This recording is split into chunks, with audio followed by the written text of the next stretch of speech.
Hi guys, welcome back to another amazing video. Today we are going to be making this beautiful jam and twisted donuts.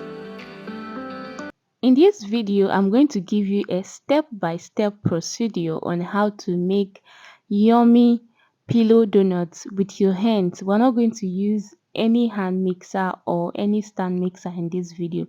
So first I added my flour, I added my sugar, I'm going to add my yeast. The measurement for this recipe is in the description box below. I added 1 egg. Now I'm measuring my butter. I used about 50 to 60 gram of butter depending on how you want to use it. Then I added milk flavor for an extra milk taste. This is Foster Clark's vanilla flavor, which I also added. Then this is room temperature water. If it's so cold in your area, you might want to warm up your water a bit. Just heat it up a bit to be lukewarm, not so hot, not so cold. So I'm going to give that a mix. Then combine every ingredient together. You don't need to mix it separately. Just put everything in one bowl and with your hands combine all of them together. When it has come together in the bowl, you would want to transfer that to a clean surface so that you can knead it very well for 20 to 25 minutes.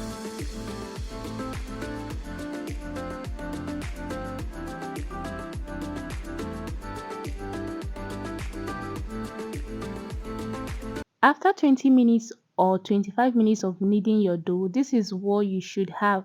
If your dough is sticking to the table, please use butter and rub on the work surface so it doesn't stick. After kneading it, this is what it should look like. It should be a bit stretchy.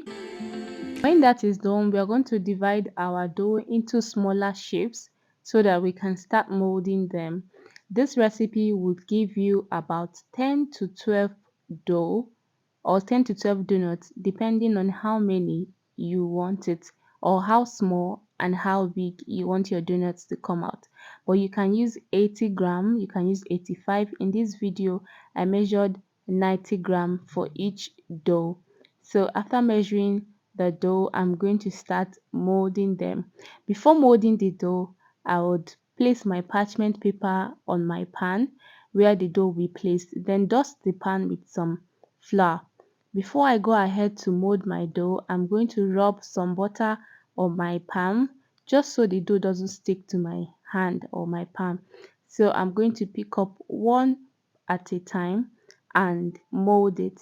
So you're going to watch this video closely so you see how I'm pinching the top of the dough and then closing it up so well so it doesn't open while you're frying your dough. This part is very important if you want to get a very perfect donut.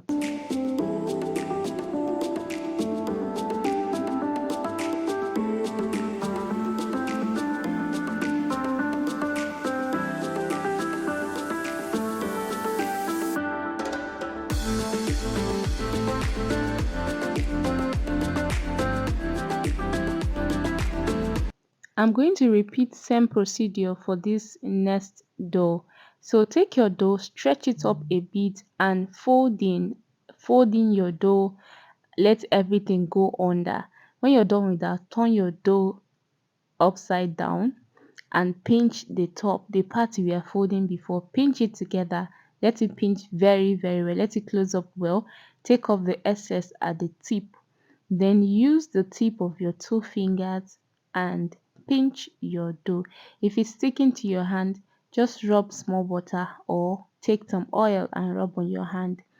Then seal up very well. I'm more like slapping the dough to make sure everything is sealed up. Then I'm going to place that on the tray. So this is for our ring donut. If you're wondering how ring donuts are made, I'm going to show you how that is made with this dough. So first you bring out the portion you want to use for your ring donut and you get your rolling pin. If you don't have a rolling pin, you can use a bottle to roll. Then this is a donut cutter. A donut cutter is used to cut your dough.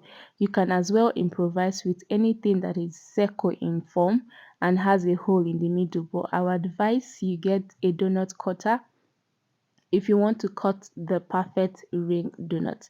So this is how it comes out. It brings out that excess in the middle and gives you a perfect ring donut. We're also going to keep this aside and allow it to rise before frying. So this is what the cutter looks like. It has the plastic and it has the stainless.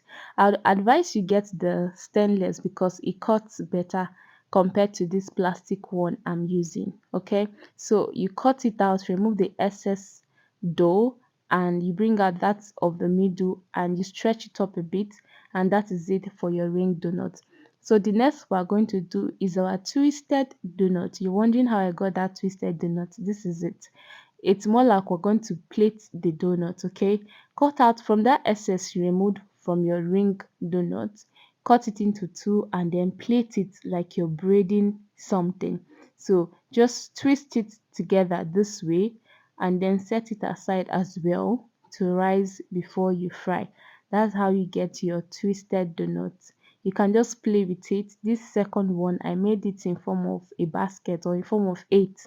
So you can just play around with your dough and it gives you beautiful shapes that you would want to fry and yeah, have with your family. So this is how it looks when you're done. When this is done, I'm going to sieve flour on the top.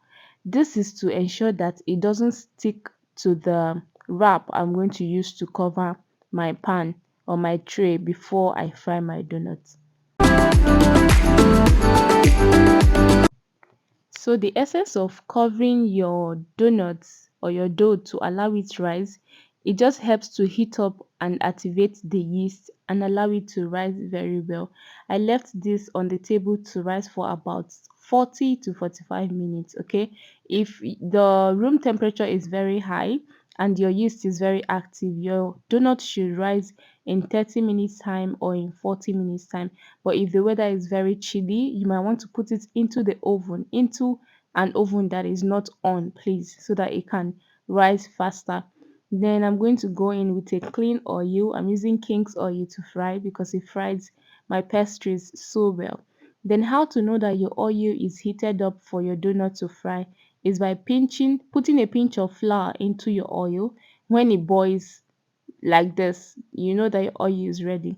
Then you can lower your heat and go ahead to put in your donuts before you fry. So you are advised to fry with a very low heat. It shouldn't boil. Your donut shouldn't boil. It should just steam so that it will fry and go into the middle. Please use a bigger quantity of oil because you are supposed to deep fry your donut and not shallow fry. I think in this video my oil was not so much, so it might make some parts to start burning when you are not done frying. So please put enough oil when you're frying your own. And you can see those white lines looking very beautiful and golden brown. Fry your donuts with this recipe. You're going to get a very perfect, fluffy pillow donut filled with anything you want to fill it with jam, with strawberry, with milk, with your whipped cream, anything at all. But this recipe gives you a very perfect donut for your family, even for commercial purpose. So we're going to go ahead and fry our ring donuts. If you're watching this video and you haven't subscribed to my YouTube channel, kindly click the subscribe button. Please do subscribe to my YouTube channel. Click on the notification bell to get notified each time I drop a very beautiful tutorial like this. And stay notified. Share this video, share this recipe. It's very simple. You do not need a hand mixer or a stand mixer to make this one. So please subscribe to my YouTube channel. So our donut is fried now, very much ready for consumption.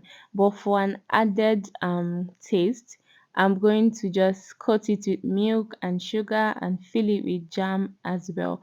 This is how the inside is. I tell you, this can serve as breakfast. You can use this and pair it to your cup of coffee, your cup of tea, or pap or custard, or whatever you want to take it with. It's so nice. It's as if you're eating a loaf of bread in the morning and it's very big. So I'm using cowbell milk. You can use any milk refill of your choice and coat your donut to how much milky you want it to taste. Okay. I'm also going to coat the ring donuts. I'm coating some with sugar and I'm going to open a hole in the middle, more like making a hole in the middle and I'm going to fill it with my jam. For the ring donuts, I'm just going to glaze it with my strawberry jam. You can glaze with anything you want, melted chocolate or any other thing. Then you go enjoy with your family, your visitors. This is how our twisted donut came out. It looked so nice and quite unique. Okay, you can try different shapes. Thank you guys for watching. I'm going to see you in the next video. Don't forget to subscribe.